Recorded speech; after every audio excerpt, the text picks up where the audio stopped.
Subjek dan objek pajak PPh Pasal 21. Latar belakang pajak merupakan aspek yang penting dalam proses pembangunan suatu bangsa, khususnya di Indonesia, karena pembangunan bertujuan untuk mewujudkan serta meningkatkan kesejahteraan suatu bangsa.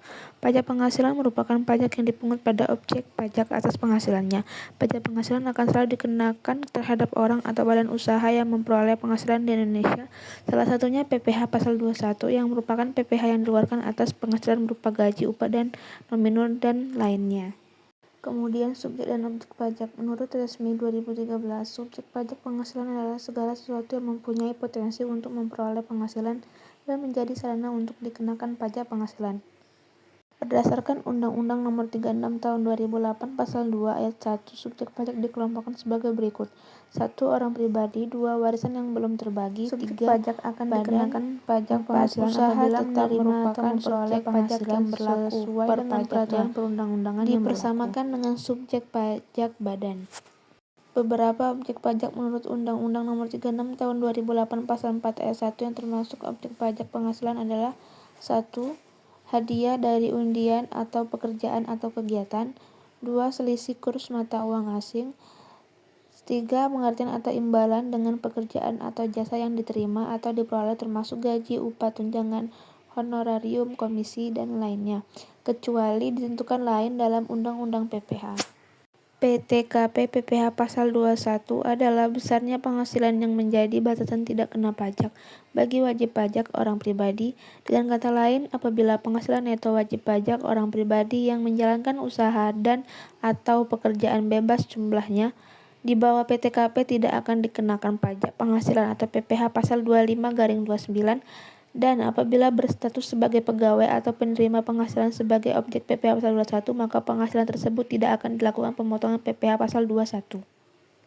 Kemudian tabel di bawah ini merupakan tarif penghasilan tidak kena pajak sesuai dengan Peraturan Direktur Jenderal Pajak Nomor per 16/PJ/2016 dan PMK Nomor 11/PMK.010/2016 sebagai berikut.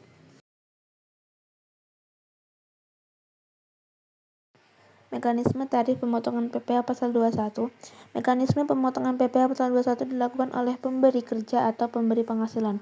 Tarif pemotongan PPh Pasal 21 ditentukan berdasarkan besarnya penghasilan neto dan status kepemilikan penghasilan, dengan rumus penghasilan neto dikali tarif pemotongan.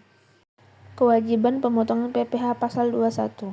Disebutkan bahwa pemotongan PPh Pasal 21 adalah wajib pajak orang pribadi atau wajib pajak badan, termasuk bentuk usaha tetap, yang mempunyai kewajiban untuk melakukan pemotongan pajak atas penghasilan sehubung dengan pekerjaan, jasa, dan kegiatan orang pribadi sebagaimana dimaksud dalam Pasal 21 Undang-Undang Pajak Penghasilan. Kemudian Hidayat Lubis, Rahmat 2018/2016 merincikan pemotongan PPh Pasal 21 adalah: 1. Pemberi kerja. 2. Bendahara pemerintah. 3. Dana pensiun. 4. Orang pribadi yang melakukan kegiatan usaha atau pekerjaan bebas. 5. Penyelenggara kegiatan.